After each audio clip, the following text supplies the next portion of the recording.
So, rain or shine at saka TNT. Okay?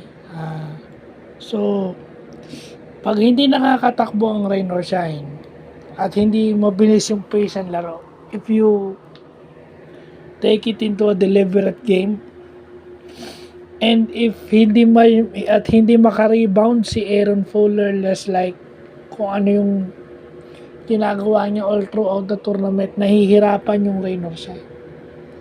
It's just that RHJ play both ends of the floor at yung mga kasama niya can score to support him.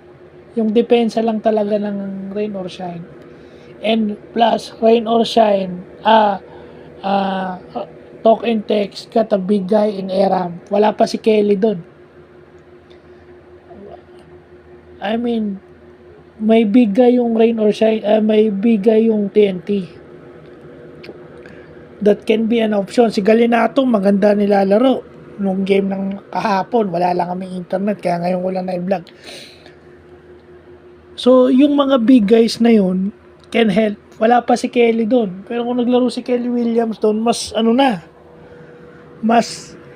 because Kelly is playing the number 5. Minsan pwedeng from the outside. So, anong mangyayari doon? If Fuller played him on defense, lalabas si Fuller. So, yung hindi pa nakikita. So, yun lang yun. Nahirapan yung rain or shine. Hindi makatakbo because bilis ng transition defense ng TNT.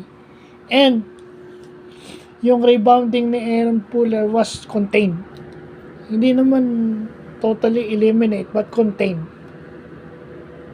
Na-limit, kumbaga.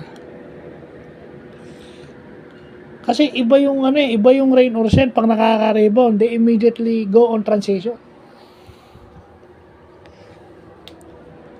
So, pag binagalan mo yung laro, which is yung sinasabi nga ni Chot, yung defense nila, kasi pag yung pace ng game is na control mo, meaning you dictate the pace, your defense is your primary thing.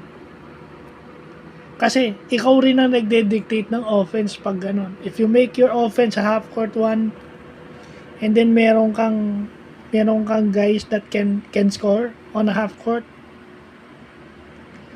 marami ang talk and text niyan, ang TNT niyan, paiba-iba sila. At yung may mga veterano rin itong TNT, kaya hindi rin biro ito. Pag nilagay mo sa half court, iba rin ang nagagawa nila Pugoy, nila Castro, iba nagagawa nun.